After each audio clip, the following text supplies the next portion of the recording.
माँ का श्राद्ध एक भावुक कथा। आज की इस कहानी में आप सबका बहुत बहुत स्वागत है और उम्मीद है कि आपको कहानी पसंद आएगी, इसीलिए बने रहिए मेरे साथ वीडियो के अंत तक। बचपन से हम सुनते आ रहे हैं कि माँ बाप के चरणों में स्वर्ग होता है।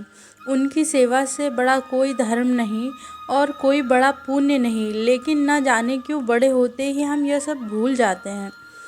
इस भावुक कहानी को सुनकर कुछ लोगों को वो सारी बातें याद आ जाएंगी।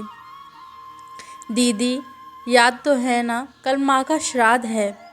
हमने बड़ी पूजा रखी है उनके आत्मा की शांति के लिए, इसीलिए आपको सहपरिवार के साथ आना ही है। रूही अपनी नंद कोमल को फ़ोन कर कर कहती है। तभी कोमल उसकी भाभी को बोलती है, मैं नहीं आ सकती, आपको तो पता ही है कि उनको छुट्टी नहीं मिलेगी। अरे दीदी, ऐसे कैसे? माँ के जमाई और बेटी उनके श्राद्ध में नहीं आएंगे तो उनकी आत्मा को शांति कैसे मिलेगी?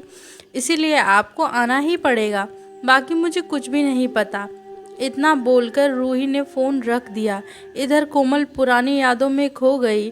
जब उसके पापा की मृत्यु हुई थी तभी कोमल अपने मायके गई हुई थी। कोमल को माँ बोली, बेटा तुम्हारे पापा मुझे छोड़ अकेला चले ही गए, पता नहीं अब किसके आधार पर छोड़ गए हैं। माँ कोमल के गले लगकर बहुत रोई।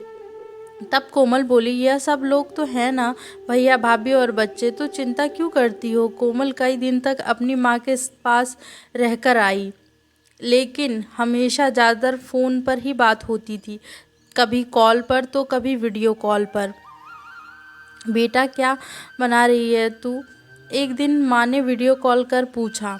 माँ आलू की सब्ज़ी और रोटी बनाई है, कोमल ने जवाब दिया।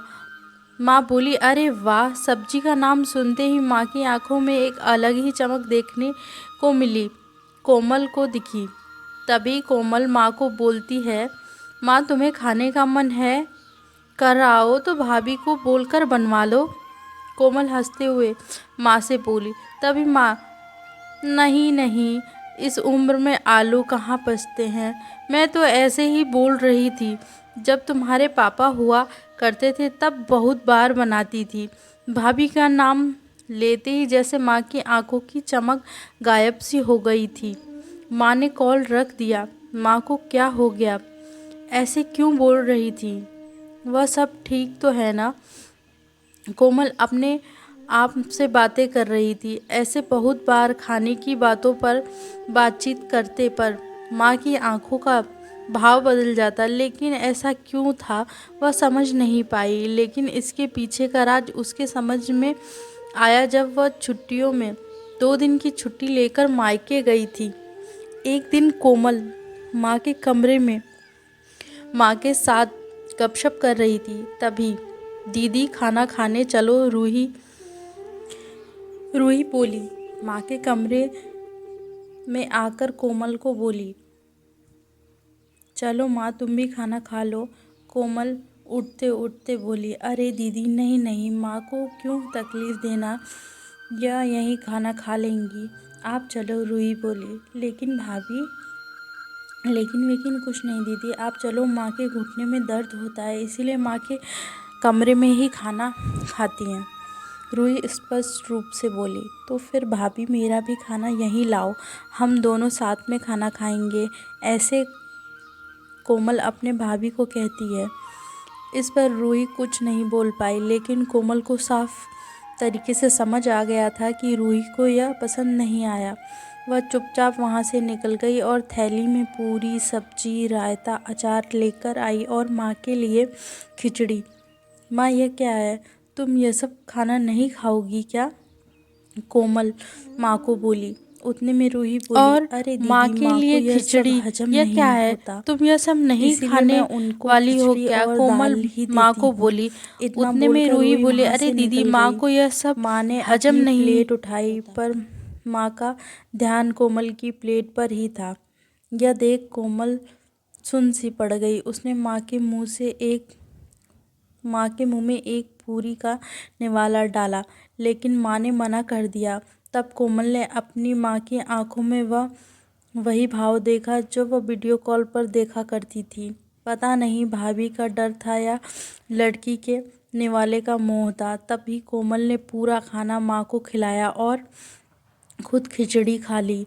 2 दिन कोमल वहीं पर थी और कोमल माँ को अब उसकी प्लेट का खाना खिलाती और खुद खिचड़ी खा लेती। ऐसे 2 दिन तक चला। माँ के बहुत मना करने के बाद भी कोमल मात्र जिद में माँ को खाना खिला दी ही देती थी।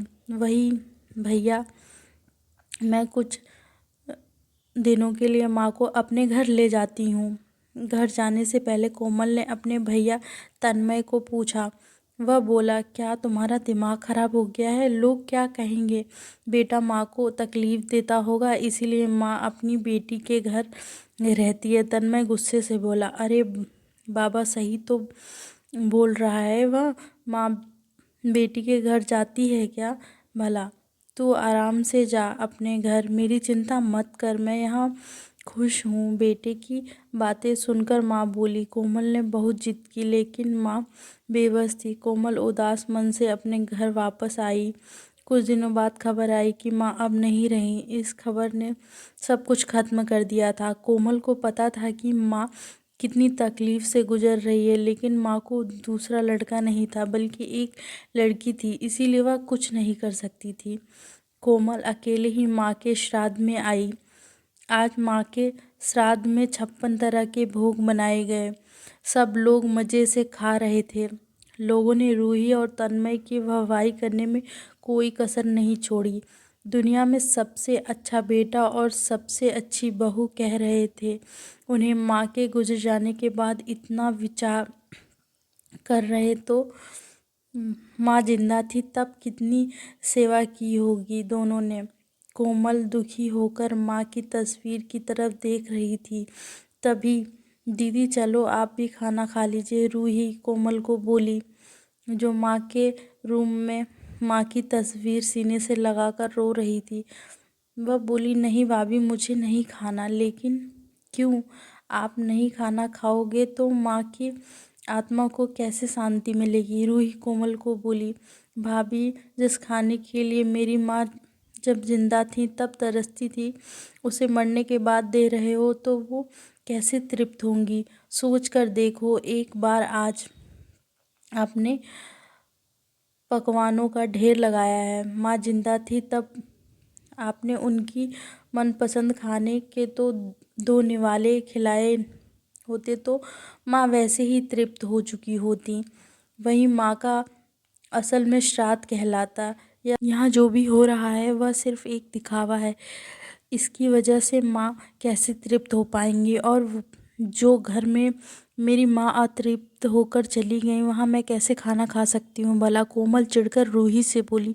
तभी वहाँ पर तन्मय भी आ गया। भगवान की लाठी में आवाज़ नहीं होती है भैया भाभी, जो जब भी किसी पर पड़ती है ना, जख्म बहुत गहरे आते हैं ना, भरने वाली आती है। आप भी तो 2 बच्चों के माता पिता हो, लेकिन मैं भगवान से दुआ ज़रूर करूँगी आप जब तक जिंदा हो तब तक आपको अतृप्त न रखें। माँ ने तो अपना वनवास भोग कर वहीं कहीं नया जन्म ले लिया होगा, लेकिन आपकी ज़िंदगी बहुत बड़ी है।